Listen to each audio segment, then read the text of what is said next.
Shalom Bapak Ibu yang dikasihi oleh Tuhan. Dalam kesempatan hari ini kita akan belajar bersama-sama mengenai homiletika di School of Success, di kelas sukses.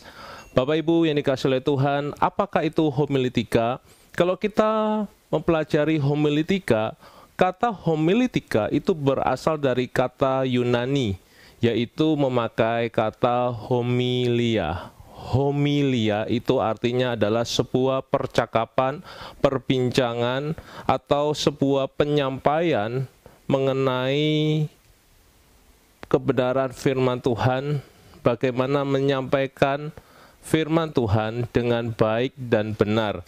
Nah, homiletika juga dapat diartikan adalah sebuah pembicaraan atau komunikasi dari orang ke orang, dari hati ke hati, satu dengan yang lainnya, dengan menentukan sebuah tempat, jumlah orang, seperti Yesus berbicara kepada wanita Samaria, di mana Yesus menguraikan firman Tuhan kepada wanita Samaria saat itu di sebuah sumur.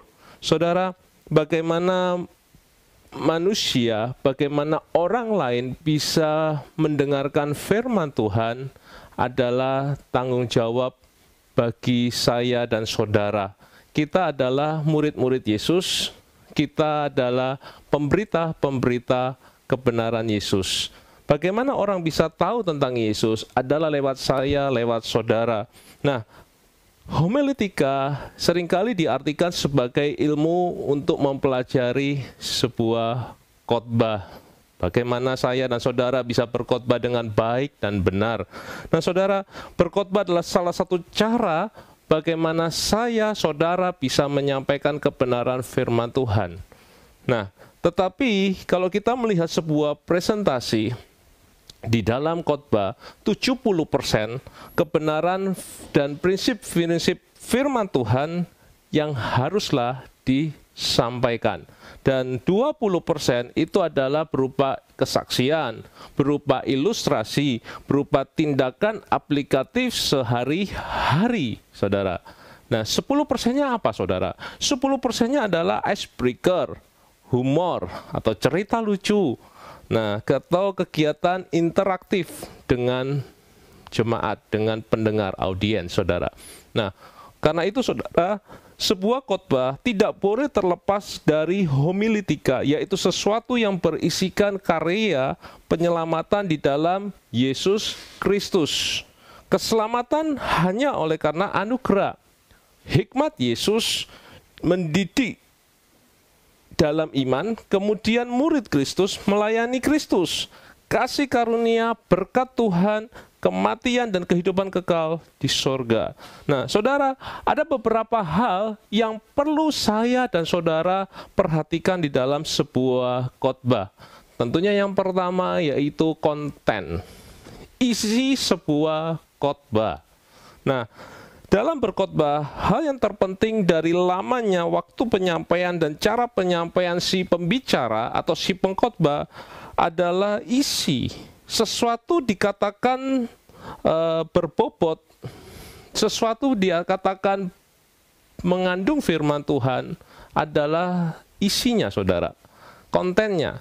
Nah, beberapa firman Tuhan yang penting untuk disampaikan dalam sebuah khotbah antara lain, saudara harus menyampaikan hanya satu Tuhan yang berkuasa, dialah pencipta langit dan bumi, saudara. Siapa namanya? Yesus Kristus. Di dalam sebuah khotbah, kontennya yang harus ditinggikan, yang harus diutamakan, yang harus difokuskan adalah Yesus Kristus saja, saudara. Nah, berikut, Yesus Kristus itu adalah Tuhan yang berkuasa. Saudara perlu menyampaikan ini kepada jemaat. Sampaikan bahwa Dia adalah omnipotent God, Tuhan yang maha kuasa, saudara. Nah, selanjutnya, yang perlu disampaikan dalam sebuah khotbah, Yesus Kristus telah menjadi manusia untuk menebus dosa-dosa kita semua. Karena itu, saudara, inilah hal-hal yang penting di dalam sebuah isi khotbah. Yesus Kristus mengubah kutuk menjadi berkat. Yesus Kristus adalah satu-satunya jalan kepada keselamatan, saudara. darah Yesus Kristus menguduskan dan mengampuni dosa kita. Keselamatan hanya oleh karena anugerah Yesus Kristus. Lalu, yang perlu disampaikan lagi dalam isi sebuah khotbah, setelah diselamatkan, firman Tuhan menuntun seseorang untuk hidup di dalam kebenaran Yesus Kristus. Orang percaya diajar untuk hidup dalam asas-asas yang berdasarkan firman Tuhan, asas-asas Kristus, saudara, prinsip-prinsip kebenaran Yesus. Isi khotbah harus sifatnya membangun, mendorong, memberi semangat, membangkitkan iman. Itu penting, saudara. Ketika berkhotbah tidak boleh menghakimi. Nah, mimbar bukanlah sebuah tempat untuk kita menembak seseorang, untuk kita menyalahkan seseorang atau menghakimi seseorang. Mimbar juga tidak dipakai untuk membela diri apabila ada hal-hal yang keliru dari si pembicara atau dari seseorang tertentu, saudara. Tidaklah demikian. Nah, ketika berkhotbah harus memberitakan bagaimana tentang Yesus, hidup kita dalam berkat Yesus, hidup kita dalam tuntunan Yesus, hidup kita di dalam kasih anugerah Yesus Kristus, saudara. Nah, satu hal lagi yang perlu disampaikan adalah saya dan saudara, kita diangkat, saudara, menjadi seorang pemimpin. Saya dan saudara dipilih Tuhan untuk menjadi kepala, bukan menjadi ekor. Saudara yang dikasihi oleh Tuhan, di dalam sebuah khotbah, Tuhan inginkan kita menjadi anak-anaknya yang berhasil. Nah, itulah konten-konten dalam sebuah khotbah yang memotivasi jemaat, menguatkan jemaat. Nah, di dalam Yesus tidak ada lagi penghukuman. Penghukuman sudah ditanggung Yesus di kayu salib, saudara. Di dalam sebuah khotbah harus mengandung janji firman Tuhan yang menuntun jemaat di dalam satu pengharapan. Ketahuilah bahwa Yesus mati dan dia bangkit untuk memberi pengharapan bagi kita semua. Setuju, katakan amin. Mendidik seseorang untuk percaya, memiliki kehidupan moral yang baik. Itulah konten dalam sebuah khotbah yang perlu disampaikan kepada jemaat. Nah, berikut yang kedua, saudara, hal yang penting yang kedua adalah mengenai si pengkhotbah sendiri. Nah, tugas utama seorang pengkhotbah adalah menyampaikan firman Tuhan dengan baik, tegas, lugas, mudah dimengerti, lalu kemudian membangun jemaat, iman daripada jemaat menjadi kuat, dewasa di dalam Kristus Yesus. Itu yang penting. Nah, sebelum berkhotbah, seorang pengkhotbah harus terlebih dahulu punya hubungan yang karib dengan Yesus. Punya keintiman dengan Yesus. Itu penting, saudara. Bagaimana kita akan menyampaikan suara hati Tuhan, sementara si pengkhotbah sendiri nggak pernah duduk diam di bawah kaki Yesus, mendengarkan bagaimana Yesus berbicara, apa yang harus Yesus sampaikan melalui si pengkhotbah itu kepada jemaatnya, kepada umatnya, saudara.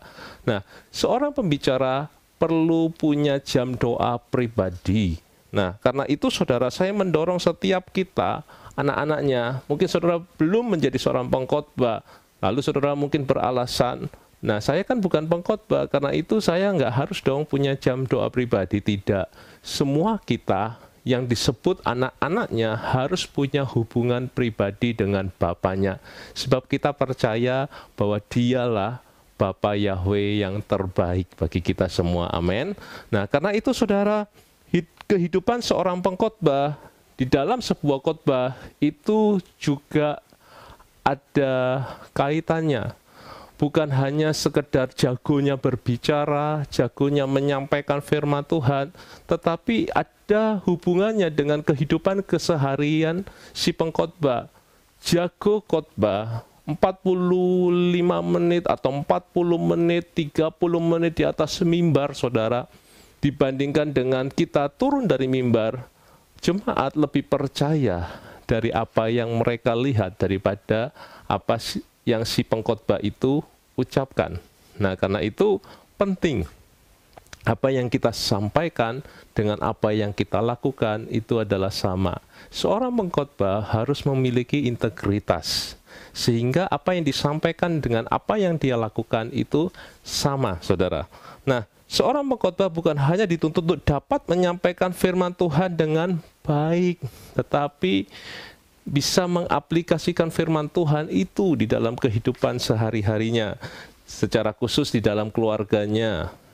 Jika dia seorang pria, dengan istrinya hubungannya oke. Hubungan dia sebagai ayah di rumah dengan anak-anaknya oke, saudara. Dengan orang-orang yang kerja di rumahnya hubungannya baik, saudara. Nah, itu lebih mendukung sebuah khotbah. Kehidupan pengkhotbah itu akan sangat mendukung sebuah khotbah yang disampaikan. Nah, karena itu penting, saudara. Seorang pengkhotbah perlu memperhatikan hal-hal sebagai berikut. Seorang pengkhotbah yang sungguh-sungguh harus punya kasih kepada Kristus. Memang kita tidak bisa mengasihi Tuhan, karena Yesus yang lebih dahulu mengasihi saya, mengasihi saudara, sehingga saya, saudara, bisa mengasihi Yesus Kristus. Amin. Nah, kemudian si pengkhotbah harus punya pemahaman yang baik dan benar mengenai konsep anugerah di dalam Kristus Yesus. Kehidupan yang diubahkan. Seorang pengkhotbah harus mempunyai kehidupan yang diubahkan, alami pertobatan dulu, saudara. Bagaimana dia bisa menyampaikan firman Tuhan sementara si pengkhotbah belum hidup dalam pertobatan. Hidupnya belum diubahkan oleh Roh Kudus, saudara. Nah, karena itu penting. Nah, memiliki kehidupan rumah tangga yang baik. Wow, keluarga yang baik. Kalau dia jago berbicara, dia jago berkhotbah, tapi kehidupan keluarganya berantakan, itu akan membuat jadi kurang oke, saudara. Tetapi harus mempunyai kehidupan keluarga rumah tangga yang mendukung di dalam khotbah. Nah, berikut kehidupan dapat menjadi teladan inspirasi bagi banyak orang. Itulah hal yang penting dari seorang pengkhotbah. Lalu memiliki perilaku yang santun, etika yang baik kepada semua orang, saudara. Bukan hanya ketika di gereja saja, toh. Saudara, di luar gereja pun, di jalanan harus bisa melakukan firman Tuhan dengan baik, saudara. Nah, seorang pengkhotbah harus menghargai pelayanan yang dipercayakan kepadanya dengan rajin dan setia. Saya percaya saudara adalah orang yang rajin, saudara adalah orang yang setia. Amin. Saudara, berikut hal yang perlu diperhatikan selain isi khotbah, selain pribadi si pengkhotbah. Yang ketiga adalah bagaimana cara berkhotbah. Wah, saudara, dalam sebuah khotbah, cara berkhotbah sangatlah penting. Materi boleh bagus, tetapi kalau cara menyampaikannya kurang bagus akan membuat boring, saudara. Nah, karena itu, saudara, materi bagus harus didukung dengan cara penyampaian yang bagus pula. Memang ada orang-orang tertentu yang memiliki temperamen tertentu, saudara. Memang mereka punya kelebihan berbicara, puji Tuhan. Seperti temperamen sanguin, temperamen kolerik, itu adalah termasuk ekstrovert, saudara. Mereka adalah orang-orang yang pandai untuk mengolah kata, pandai untuk berbicara secara spontan. Tetapi ada jenis temperamen yang lain, yaitu seperti melankolis, flekmatis, ini jenis introvert. Memang dia adalah seorang pemikir yang baik, tetapi kadang-kadang punya kelemahan ketika dia menyampaikan firman Tuhan. Nah, karena itu siapapun kita pasti bisa menyampaikan firman Tuhan dengan baik. Kenapa? Kita belajar, saudara. Kita bisa karena kita mau belajar. Nah, itu yang penting, saudara. Nah, semua kita bisa diubahkan. Saya, kalau melihat pengalaman pribadi kehidupan saya memiliki temperamen yang introvert. Cenderung adalah susah berbicara. Tetapi puji Tuhan, oleh karena anugerah Yesus Kristus, sehingga saya dimampukan untuk bisa menyampaikan firman Tuhan. Sekalipun sampai detik ini pun saya masih belajar, saudara. Saya tidak sempurna untuk menyampaikan sebuah khotbah. Saya punya kelemahan. Nah, karena itu sama-sama yuk kita belajar. Nah, cara berkhotbah Bagaimana seorang pengkhotbah harus bisa menyampaikan sebuah khotbah supaya khotbahnya itu tidak membosankan. Pendengar bisa fokus mendengarkan khotbahnya, bahkan yang lebih penting adalah si pendengar melakukan firman Tuhan yang disampaikan dalam sebuah khotbah. Wah, itu penting saudara. Nah, sistematika dalam sebuah khotbah, hal yang paling dan perlu kita perhatikan dalam sistematika sebuah khotbah, saudara harus bisa menentukan sebuah judul. Nah, ini saya mau menjelaskan kepada setiap saudara. Saudara, judul dan tema apakah itu sama? Tentunya berbeda. Apa sih bedanya tema dan judul? Kalau tema itu lebih luas maknanya. Kalau judul itu lebih sempit. Nah, itu perbedaan antara tema dan judul. Saya sering menemukan banyak orang yang susah untuk membedakan antara tema dan judul.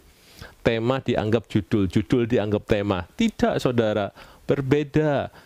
Ya, jadi tema dan judul itu berbeda. Seperti halnya gereja YHS tahun 2020, The Years of Multiplication and Fruitfulness. Ya, itu adalah tema tahunan. Kemudian dalam bulanan punya tema-tema sendiri, saudara. Nah, tema itu dikelola lagi, diolah lagi menjadi sebuah judul dalam khotbah. Nah, tema lebih luas, judul lebih sempit. Jadi mengerucut, saudara. Dan judul tema itu berbeda. Judul sempit, tema itu lebih luas. Jadi seorang pengkhotbah harus menentukan tema. Biasanya tema diberikan oleh sebuah gereja karena visi dan misi gembala jemaat setempat mungkin. Sehingga kita pun sebagai tamu yang diundang, kita menyampaikan sesuai dengan tema yang sudah diberikan oleh gereja tertentu. Dan kita kelola menjadi sebuah judul sehingga mengerucut, saudara, lebih sempit. Kemudian seorang pengkhotbah dalam sistematis khotbah, dia bukan hanya selesai sampai tema, judul, tetapi dia harus tahu nats. Apa itu nats, saudara? Nats itu adalah ayat pokok, ayat utama dari firman Tuhan yang akan dia sampaikan. Nah, ini penting. Sudah nggak usah terlalu panjang, saudara. Kalau menentukan nats, jangan satu perikop. Menentukan sebuah nats, ya paling maksimal lah. Ya 2 ayat itu paling banyak, saudara. Nah, nats itu 1-2 ayat saja. Jangan diajak membaca seluruhnya, saudara. Memang model khotbah zaman dahulu semua ayat dibaca. Tetapi model khotbah modern cukup mengambil ayat-ayat yang penting saja. Selebihnya mengajak jemaat untuk membaca di rumah masing-masing, saudara. Nah, itu adalah nats, saudara. Bagaimana bisa menentukan nats? Tentunya tidak luput dari pertolongan Roh Kudus. Kita perlu doa sebelumnya, saudara. Baca Bible. Nah, yang penting itu, saudara. Jadi, ayat yang harus dikeluarkan, eksegese.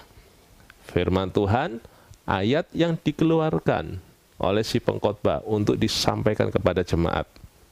Berikut, sebuah khotbah diperlukan yang namanya pendahuluan, saudara. Saya mengibaratkan seperti sebuah pesawat terbang, saudara.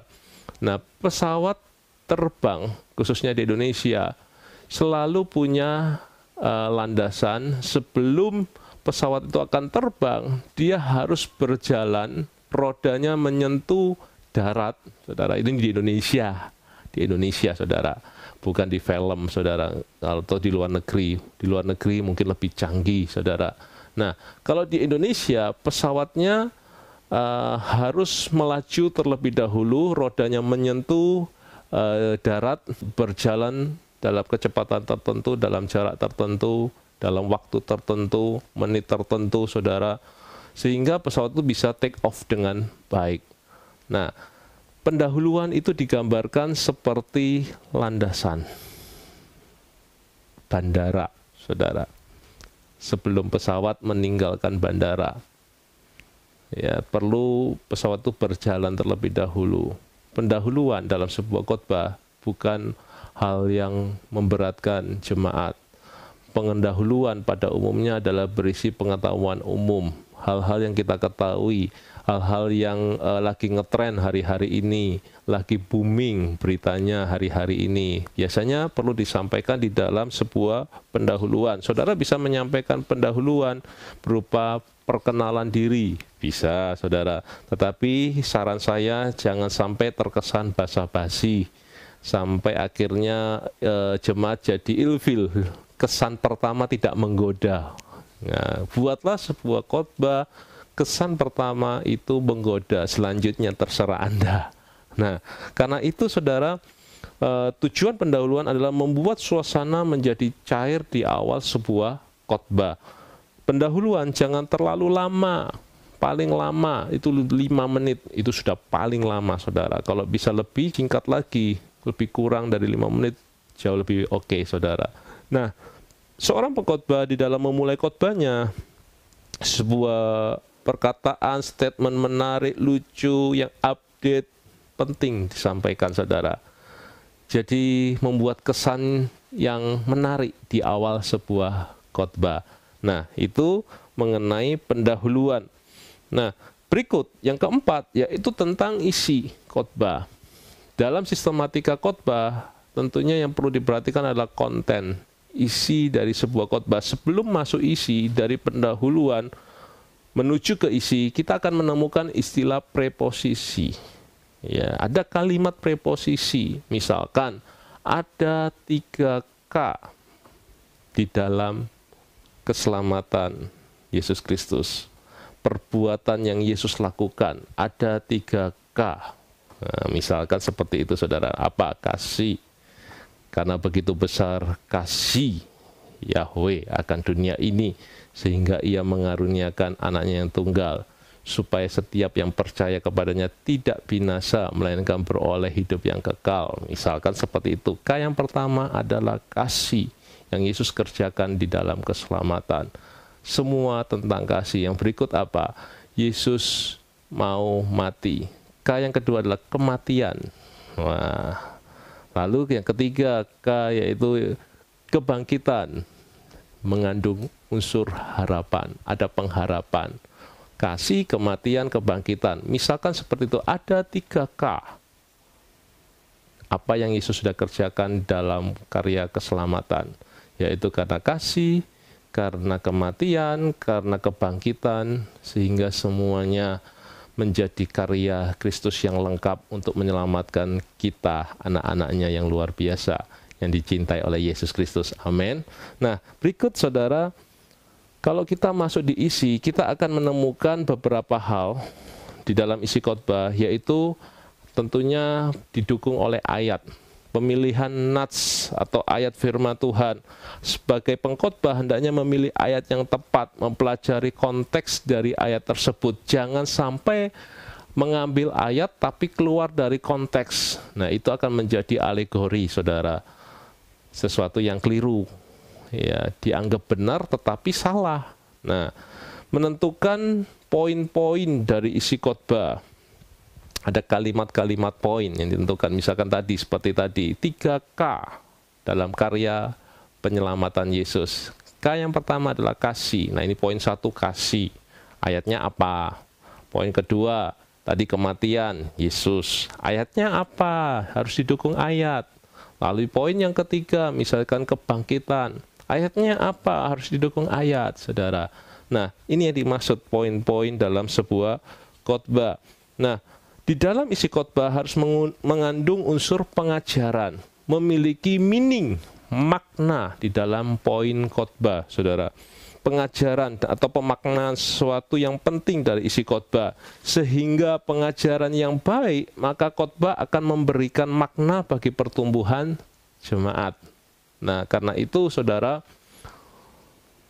hal yang paling penting adalah sebuah khotbah di dalam isinya harus mengandung meaning, makna, sehingga makna itu bisa menjadi sebuah hal yang membukakan jemaat dari yang sebelumnya tidak paham, tidak mengerti karena ada sebuah makna, meaning di dalamnya, jemaat akhirnya dibuat menjadi dapatkan sesuatu, saudara. Ada istilahnya namanya rhema, saudara. Ya, menjadi sebuah rhema. Diperlukan buku-buku tafsir. Nah, ini hanya sebagai tambahan saja. Yang terutama dasarnya harus buka firman Tuhan, saudara. Buku tafsir hanya mendukung supaya kita tidak salah berpikir, tidak salah menafsir. Karena itu perlu didukung buku-buku penafsir, saudara, sebagai batasan, sebagai garis saja. Nah, selanjutnya, saudara, firman Tuhan menjadi dasar dari sebuah isi khotbah. Ada nilai-nilai yang disampaikan dalam konten sebuah khotbah. Nah, berikut di dalam isi khotbah, tiap poin perlu disisipkan ilustrasi, kesaksian. Bolehlah putar film, saudara, sebagai bentuk icebreaker atau sebagai cara untuk supaya jemaat mudah memahami isi khotbah yang saudara sampaikan. Saudara, bisa berupa humor, cerita lucu. Pesan saya, cerita lucu jangan yang mengandung pornografi. Yang berikut, jangan menyudutkan suku tertentu. Biasanya ada suku-suku tertentu yang sebagai bully, saudara, dibully. Nah, jangan, saudara. Jangan menyudutkan misalkan orang tua. Ya, jadi membuat humor dengan membuli orang tua kurang oke, saudara. Hindari 3 hal tadi, saudara, yaitu hindari yang mengandung pornografi atau yang diskriminasi ras tertentu, suku tertentu, kemudian menyudutkan orang yang lebih tua atau yang lebih muda sebagai bahan bully. Bukan, saudara. Hindari seperti itu. Ada cerita lucu yang sopan, ada cerita lucu yang membangkitkan iman. Ada, saudara. Pilihlah yang itu, saudara. Jangan 3 hal tadi, yang mengandung unsur 3 hal tadi. Hindari. Nah, lanjut. Selain isi khotbah, kita akan menemukan teknik penyampaian khotbah. Nah, kita akan belajar. Kalau kita menyampaikan sebuah khotbah, hal yang paling penting adalah performance. Memang benar, Tuhan melihat hati. Tapi satu hal yang saudara perlu perhatikan, bahwa manusia itu tidak tahu isi hati orang lain. Karena itu manusia melihat apa yang di depan matanya, yaitu apa? Performance, penampilan. Seorang pengkhotbah harus bisa memberikan tampilan yang baik. Baik dari cara berkata-kata, baik dari postur tubuh, sikap tubuh, gerakan tangan, saudara. Lalu cara berpakaian, pemilihan warna pakaian, kemudian pemilihan jenis pakaiannya, kostum dari atas kepala hingga kaki, semuanya diperhatikan, saudara. Nah, kita harus bisa tahu bagaimana kita menempatkan diri. Kalau kita berkhotbah di tengah-tengah orang yang lebih tua, bagaimana cara berpakaian kita. Kalau kita berkhotbah di tengah-tengah anak muda, youth, heroes, saudara, kita harus bisa menempatkan diri, posisi kita, bagaimana cara berpakaiannya. Kalau kita berada di tengah-tengah anak yang lebih muda lagi, misalkan golongan teens, remaja, bagaimana cara berpakaiannya. Nah, kita harus bisa menyesuaikan, beradaptasi. Ketika kita berada di tengah-tengah anak-anak, khotbah di antara anak-anak, bagaimana cara berpakaiannya. Kita harus bisa menyesuaikan, saudara. Nah, ini penting. Nah, teknik dalam penyampaian sebuah khotbah. Yang pertama yang saya akan bahas adalah sikap dan gerakan tubuh. Sikap dan gerakan tubuh ini bagaimana seseorang pengkhotbah berdiri, bergerak di atas mimbar, di depan jemaat, saudara. Nah, tentunya sikap yang perlu dilakukan oleh seorang pengkhotbah. Pengkhotbah jangan membuat sebuah gerakan yang aneh, sebuah gerakan yang tidak sopan. Usahakan adalah menyampaikan dengan gerakan tubuh yang baik, yang beretika, saudara, sehingga bisa diterima oleh jemaat, saudara. Nah, ada penekanan-penekanan tertentu di dalam sebuah sikap khotbah. Misalkan dalam gerakan tangan, gerakan kaki, mimik wajah, ekspresi wajah itu sangat mendukung dalam sebuah penyampaian pengkhotbah, saudara. Nah, hal yang perlu diperhatikan selanjutnya yaitu mengenai intonasi atau nada suara. Tidak datar melulu, saudara, itu akan membuat jenuh, boring. Tetapi ada kapan naik nadanya, kapan turun nadanya, tinggi, rendah. Nah, ini perlu diperhatikan supaya apa? Supaya tidak menjenuhkan jemaat, saudara. Nah, berikut diperlukan penguasaan panggung. Memang ketika seorang pengkhotbah berdiri di atas panggung, 5 menit pertama umumnya biasanya grogi. Ya, biasanya gemetaran, orang Manado bilang totofore, saudara. Nah, seorang pengkhotbah harus bisa mengatasi hal ini. Siapapun dia, pengkhotbah kaliber apapun, biasanya di 5 menit pertama itu akan gemetaran, saudara. Tetapi memang beda ya, orang yang pertama kali berdiri di depan mimbar dengan orang yang terbiasa di atas mimbar itu beda. Kalau orang yang terbiasa di atas mimbar bisa menguasai panggung, saudara, menguasai keadaan, bisa mengatasi rasa groginya. Ya, jadi memang perlu belajar dalam hal ini. Kita tidak sempurna, saudara. Lalu materi khotbah itu penting. Biarlah materinya berisi, materinya mengandung meaning tadi, saudara. Berikut adalah yang perlu diperhatikan mengenai durasi waktu khotbah. Jangan kepanjangan, saudara. Nah, kalau seorang pengkhotbah sudah ditentukan misalkan khotbah 40 menit, lalu dia khotbah 1 jam, ada yang menyebutnya bahwa pengkhotbah itu sok pintar, saudara. Tapi sebaliknya, ada pengkhotbah yang ditentukan waktu 40 menit lalu dia selesai dalam waktu 20 menit, berarti dia nggak siap khotbah. Nah, karena itu usahakan sesuai dengan waktu yang ditentukan, saudara. Memang nggak bisa tepat sama sekali, tepat sekali dalam menit detiknya, tidak, saudara. Setidaknya selisihnya nggak jauh-jauh amat, saudara. Misalkan 40 menit, ya 39 menit, oke. Atau lewat-lewat 1 menit, misalkan 41 menit, oke, masih bisa diterima, tapi jangan lewat banget, saudara. Ya, itu akan membuat juga jemaat jadi gelisah, tidak bisa fokus dengan khotbah saudara. Memang di awal fokus, gara-gara kelamaan khotbah, fokusnya bisa beralih, saudara. Apa yang sudah didengarnya hilang semua, saudara. Ya, berikut dalam hal sebuah khotbah diperlukan yang namanya penutup, yaitu ada kesimpulan, conclusion di dalam sebuah khotbah. Tadi saya ibaratkan sebagai pesawat, ada waktunya take off pesawat itu, ya, itu gambaran pendahuluan. Nah, waktu penutupan itu gambaran pesawat sedang landing, saudara, mendarat.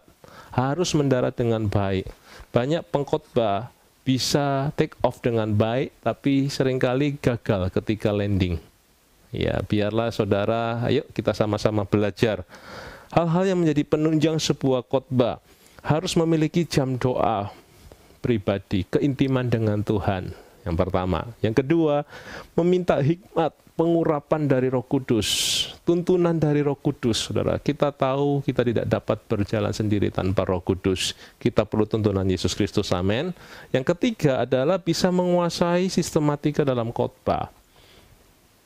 Jangan sampai khotbah kita berantakan, nggak tahu arahnya kemana, saudara. Seperti benang kusut yang bulat, saudara, jangan, saudara, tapi punya sistematika yang jelas. Yang keempat yaitu menguasai teknik khotbah, belajar. Yang kelima, memiliki pengetahuan yang baik tentang Bible atau firman Tuhan, belajar, saudara. Ya, kita menggali firman Tuhan dengan baik. Nah, kita bisa mendengarkan video-video khotbah. Ya, saya yakin setiap saudara punya pengkhotbah favorit, saudara. Saudara bisa belajar dari beberapa pengkhotbah, jangan hanya fokus pada satu pengkhotbah saja, saudara. Ya, jadi adopsilah yang baik dari pengkhotbah itu, buanglah yang kekurangannya, buanglah yang kurang oke. Yang baiknya diambil, saudara. Ibaratnya kita makan ikan bolu atau ikan bandeng, saudara. Ya, jangan makan semua. durinya, tulang ikannya dibuang, dagingnya kita makan. Nah, demikian juga dalam hal belajar. Ambillah yang positifnya, buanglah yang negatifnya, saudara. Yang keenam, penunjang dalam seorang pengkhotbah yaitu berpenampilan yang baik dan menarik. Ya, penampilan yang baik, menarik, tidak harus mahal. Saudara, karena itu memang perlu kita didukung oleh pasangan kita. Seorang pengkhotbah sebelum tampil, misalkan dia perlu diskusi sama istrinya, bagaimana penampilan saya. Ya, dia sebagai suami, dia sebagai pengkhotbah pria, dia bertanya kepada istrinya, atau sebaliknya dia sebagai pengkhotbah wanita, dia bisa bertanya kepada suaminya mengenai penampilan. Kepada pasangannya yang masih belum punya pasangan, ya jangan khawatir, saudara juga bisa minta pendapat dari teman-teman saudara soal penampilan. Ya, diskusi. Kalau ada hal yang kurang oke, kita bisa evaluasi bersama-sama, saudara. Nah, yang ketujuh adalah memiliki penguasaan materi yang baik. Latihan, saudara, perlu latihan di depan cermin. Sebelum tampil khotbah, usahakan saudara latihan di depan cermin. Khotbahkan khotbah saudara 10 kali, saudara. Tujuannya apa? Supaya bisa menguasai. Ya memang nggak bisa menghafal sepenuhnya, saudara. Tetapi setidaknya adalah yang nyangkut di otak. Ya, itu perlu, saudara. Yang kedelapan, dalam berkhotbah dapat mengendalikan emosi dengan baik. Jangan sampai berkhotbah lalu nggak bisa mengendalikan emosi, saudara. Tahu-tahu nangis-nangis sendiri, atau tahu-tahu ketawa-ketawa sendiri, nanti dikira, saudara. Yang selanjutnya yang perlu diperhatikan adalah tipe khotbah, saudara. Ada tipe khotbah jenis tekstual, tipe khotbah jenis topikal, ada tipe khotbah jenis ekspositori. Kita akan belajar 3 tipe ini, saudara. Yang pertama adalah khotbah tekstual. Apa itu khotbah tekstual? Ngambil 1 ayat, ya maksimal 2 ayat lah. Kemudian dari 1 hingga 2 ayat itu ditemukan poin-poinnya, saudara. Ya, poin standar itu 3 poin saja. Poin 1, 2, 3 seperti tadi, 3K, saudara. Bagaimana Kristus di dalam penyelamatannya, kasih, kematian, kebangkitan, misalkan seperti itu. Nah, dari 1 ayat atau 2 ayat ditemukan poin-poin. Misalkan contoh, Yohanes 14 ayat 6. Saudara hafal ayat ini? Ya, akulah jalan, kebenaran, dan hidup. Poin pertama, misalkan Yesus jalan. Poin kedua, Yesus kebenaran. Poin yang ketiga, Yesus kehidupan. Wah, cuma 1 ayat, tapi bisa jadi 3 poin khotbah. Itu jenis khotbah tekstual, simple. Jenis khotbah ini cocok kalau dipakai untuk ketika diminta khotbah dadaan, saudara. Ya, tanpa persiapan. Cukup baca 1 ayat, lalu tiba-tiba doa, Tuhan kasih hikmat 3 poin, misalkan seperti itu. Akhirnya kita punya kerangka khotbah. Nah, jadi tetap memakai sistematika khotbah, mau khotbah jenis tekstual, khotbah topikal, khotbah ekspositori, tetap harus memakai sistematika dalam sebuah khotbah tadi, yaitu ada judul, ada nats, ada pendahuluan, ada preposisi, ada isi khotbah, kemudian ada kesimpulan. Ya, jadi itu yang dimaksud sistematika. Nah, saudara, kalau melihat dalam buku saudara, SOS ini, saudara, di halaman 102, 103, itu sudah ada contoh-contohnya, saudara, bagaimana khotbah tekstual itu. Saya nggak bisa menjelaskan secara langsung, tetapi saudara bisa melihat dari contoh-contoh yang ada ya dalam buku School of Success warna kuning ini, kelas sukses, saudara, di halaman 102, 103 tentang khotbah tekstual. Kemudian kita akan masuk di dalam khotbah selanjutnya, yaitu jenis topikal. Apa itu khotbah topikal? Khotbah yang pokoknya utamanya adalah berdasarkan sebuah topikal, ya, topik. Nah, tentunya dari sini akan menemukan 2 hal yang tadi, yaitu judul atau tema. Topik. Kalau kita berbicara topik, ada kaitan dengan judul dan tema pasti. Nah, seperti itu saudara. Kita akan bisa menemukan poin-poinnya saudara. Ada poin 1, 2, 3.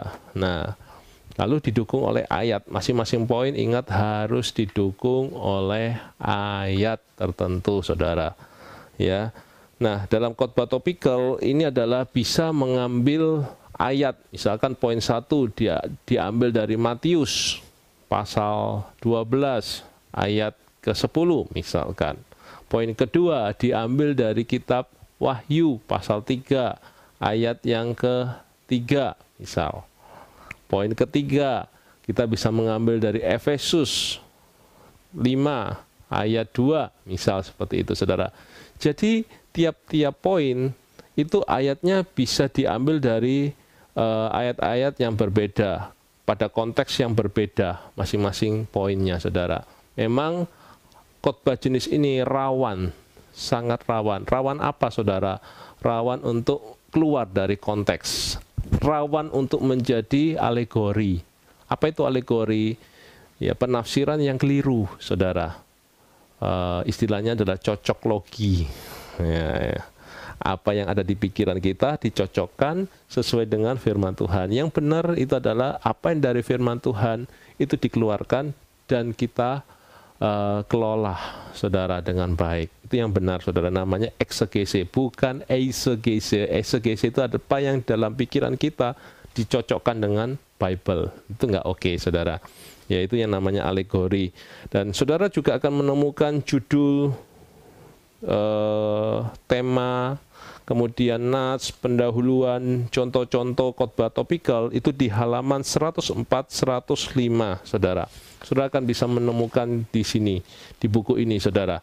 Nah, selanjutnya saudara kita akan masuk dalam khotbah ekspositori. Apa itu khotbah ekspositori? Khotbah ekspositori adalah khotbah yang mengambil satu perikop atau beberapa ayat menjadi pokok sebuah khotbah. Wah. Nah, memang khotbah jenis ini memang tidak mudah. Kalau salah menyampaikan akan cenderung terdengar membosankan. Saudara, tidak mudah khotbah jenis ini, tetapi biasanya khotbah jenis ini dipakai oleh para teolog, orang-orang yang pernah duduk di bangku sekolah, ya biasanya menggunakan khotbah jenis ekspositori. Nah, khotbah jenis ekspositori ini ayat-ayatnya, poin-poinnya diambil dari satu perikop. Biasanya seperti itu saudara. Bisa nggak keluar dari perikop itu? Yang penting konteksnya sama. Misalkan pasal 1 dan pasal 2 mempunyai cerita yang berkaitan. It's okay, saudara. Tapi tidak keluar dari konteks itu. Karena tiap ayat itu punya konteks yang berbeda-beda di dalam Bible. Karena itu khotbah ekspositori ini sangat dianjurkan bagi saudara. Ya, walaupun mungkin saudara tidak sekolah teologi, tapi saudara mengikuti School of Success, saudara belajar bagaimana cara menyampaikan firman Tuhan, homiletika ini, saudara pasti juga bisa menjadi pengkhotbah yang baik, saudara, menggunakan khotbah ekspositori. Saya punya pengalaman, saudara, ketika saya berkhotbah di suatu kota, tiba-tiba selesai khotbah, saya didatangi oleh seorang bapak. Bapak ini memberi salam kepada saya, "Shalom, Pastor." Lalu terjadi percakapan selanjutnya. Kemudian Bapak ini menanyakan, "Pastor, sekolah ya? Sekolah teologi maksudnya, sekolah Bible." "Oh iya, kok tahu?" Saya jawab seperti itu, saudara. "Iya, dari khotbahnya." Nah, pada saat itu memang saya memakai khotbah jenis ekspositori. Nah, khotbah ekspositori ini memang khotbah yang kalau saya pribadi sering memakai jenis khotbah ini, saudara, supaya tidak membuat saya pribadi ketika berkhotbah tidak menyimpang atau keluar dari konteks. Nah, sangat dianjurkan memakai khotbah jenis ekspositori. Nah, saudara bisa ambil contoh di buku ini juga bagaimana cara menyusun khotbah ekspositori di halaman 107 dan di halaman 108, saudara. Nah, situ kita akan belajar khotbah ekspositori. Saya tidak akan bisa menjelaskan kepada saudara. Saudara bisa belajar dari buku, kemudian kita akan bertanya jawab ya melalui WhatsApp di 081944250555. Saudara bisa bertanya jawab dengan kami. Nah, kemudian dari penutup materi ini yang menjadi pesan saya bagi setiap saudara, yaitu saudara harus siap untuk menyampaikan firman Tuhan kapanpun dan dimanapun. Sebagai murid School of Success, kita dituntut lebih dari jemaat biasa, saudara. Bukankah visi misi gereja YHS adalah menuntun jemaat dari jemaat yang biasa menjadi jemaat yang melayani, aktif, militan, saudara, sehingga boleh menjadi hamba Tuhan yang dipakai oleh Tuhan, menjadi alat bagi kerajaan Yesus Kristus. Nah, inilah materi School of Success mengenai homiletika. Memang ini belum lengkap, saudara. Kalau kita ada kesempatan lagi, kita akan belajar lebih dalam, bisa bertatap muka nantinya setelah kondisi pandemi COVID-19 ini, saudara. Kita akan membuka kelas khusus, kelas homiletika. Nah, ini hanyalah pengenalan saja mengenai homiletika. Istilahnya baru kulitnya, saudara. Nah, nanti kita akan belajar lebih jauh bersama-sama supaya menjadi seorang pengkhotbah yang baik. Dan lewat hidup kita, nama Yesus ditinggikan, nama Yesus dipermuliakan. Demikianlah materi hari ini. Tuhan Yesus memberkati kita semua. Amin.